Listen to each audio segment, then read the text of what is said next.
Hola, voy a explicarles la guía número 11 que está constituida de la página 19 a la página 23 del folleto 3.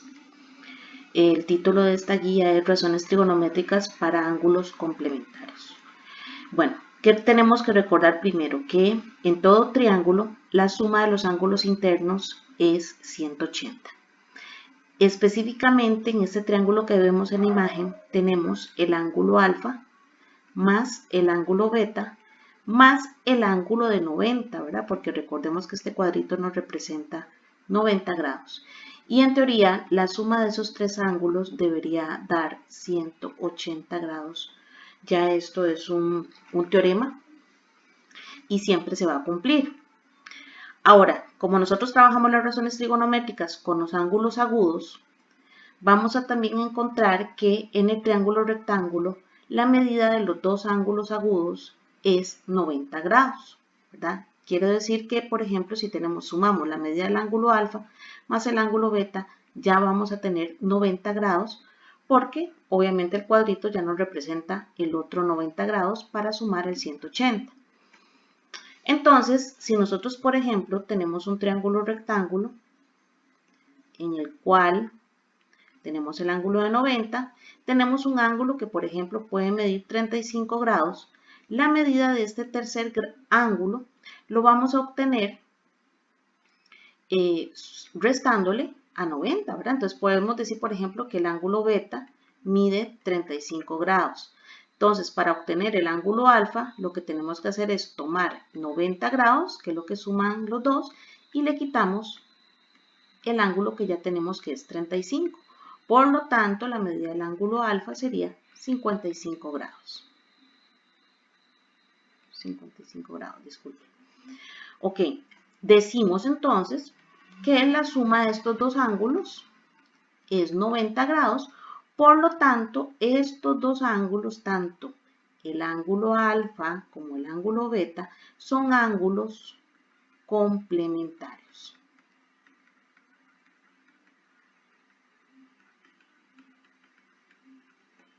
¿Ok? Ahora, las razones trigonométricas entre estos ángulos tienen una relación entre sí, ¿verdad? Por lo tanto, en esta figura que tenemos aquí, este triángulo rectángulo, tenemos los catetos A, B, tenemos la hipotenusa C, tenemos ya marcado el ángulo alfa, ¿ok? Por lo tanto, no sabemos cuál es la medida del ángulo alfa. Por consiguiente, no sabemos tampoco la medida del ángulo agudo que tenemos aquí arriba. Lo único que podemos decir es que este ángulo es el resultado de tomar 90, que deberían sumar los dos juntos, menos el ángulo alfa, ¿verdad? Que repito, no sabemos cuánto mide el ángulo alfa, por lo tanto no sabemos cuánto mide este ángulo que les estoy acá señalando. Lo único que sabemos es que es el resultado de 90 menos alfa. Ahora, si queremos determinar las razones trigonométricas de esos ángulos, vamos a observar, por ejemplo, que el sen del ángulo alfa, recordemos que es cateto opuesto sobre hipotenusa, que en este caso sería A sobre C, cateto opuesto sobre hipotenusa. El coseno sería cateto adyacente, que en este caso es B sobre la hipotenusa C. Y la tangente, que es cateto opuesto entre cateto adyacente, que sería B. Si establecemos la relación entre el otro ángulo, tendríamos entonces sen de 90 menos alfa. Tenemos coseno del ángulo 90 menos alfa. Y vamos a determinar la tangente del ángulo 90 menos alfa. ¿Okay? Que sería este ángulo de arriba. Si determinamos las razones trigonométricas de ese ángulo, vamos a ver entonces que el sen del ángulo 90 menos alfa sería cateto opuesto, que en este caso sería B sobre hipotenusa C. Tenemos el coseno, que en este caso sería cateto adyacente, que sería A sobre hipotenusa C. Y la tangente de ese ángulo 90 menos alfa sería cateto opuesto, que en este caso sería B sobre cateto adyacente A. Ok.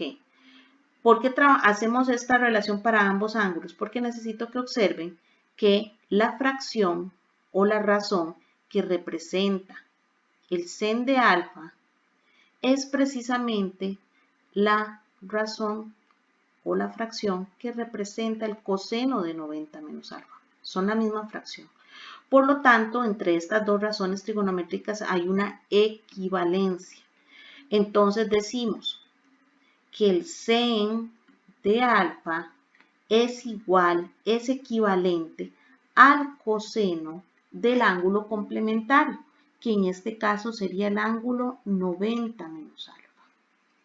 También observemos que el coseno de alfa, que su fracción es b sobre c, es precisamente la misma razón que representa el sen de su ángulo complementario. Por lo tanto, también podemos establecer una relación que el coseno del ángulo alfa es equivalente, es igual al seno de su complemento, que en este caso sería 90 menos alfa. Entre la tangente, si observan, las fracciones no son iguales. Están inversas. ¿Ok? Por lo tanto, decimos que esas dos razones son recíprocas. ¿Ok? Entonces quedaría de la siguiente forma. La tangente del ángulo alfa es recíproca. Entonces aquí tenemos que darle vuelta a la fracción. 1 sobre tangente de 90 menos alfa. ¿Ok? Nosotros en esta guía no vamos a trabajar con la tangente para efectos de no confundirlos. ¿Ok? Si observamos el ejemplo que tenemos en la página 21, con este resumen que ustedes pueden apuntar en su hoja o pueden apuntar en una fichita aparte, ustedes van a ir viendo que el ejemplo consiste en observar si esa expresión, si esa equivalencia que está ahí escrita es o no equivalente, ¿verdad? De acuerdo al triangulito que tenemos acá arriba. Entonces, bueno, ¿qué podemos decir? Bueno, si yo tengo el sen de un ángulo, esa fracción va a ser el coseno del otro ángulo. Entonces, por ejemplo, ¿por qué esta primera expresión no es correcta? No es equivalente, porque vean que ambas están trabajando con seno. Entonces, por eso es que esa equivalencia no es correcta. Si aquí en vez de seno hubiéramos puesto coseno, entonces ahí sí podemos decir que la equivalencia es correcta. Luego vamos viendo, por ejemplo, coseno de alfa es equivalente con el sen del otro ángulo, ¿verdad? Tal y como lo tenemos aquí, coseno de alfa es igual a sen del otro ángulo, de su complemento. Y aquí, por ejemplo, tenemos sen y cos, pero estamos hablando del mismo ángulo. Entonces, en este caso, esta relación, aquí hay un error, esta relación no es equivalente. No es equivalente porque están trabajando con el mismo ángulo y eso no es cierto. ¿Ok? Luego tenemos coseno de 90 menos alfa, que ese es un ángulo, es igual al contrario, que en este caso sería sen de alfa. Ven, aquí sí podemos decir que esta relación es equivalente. Y acá esta relación no es equivalente, ¿por qué? Porque aunque tienen los ángulos contrarios, ¿verdad? Los ángulos distintos, está trabajando con la misma razón trigonométrica. Tiene que ser contraria, ¿verdad? Entonces aquí decimos coseno de 90 menos alfa es igual a no a coseno, sino que sería a sen, ¿verdad? Entonces, ojalá que les ayude y espero que me pueden enviar las guías lo más pronto posible. Saludos.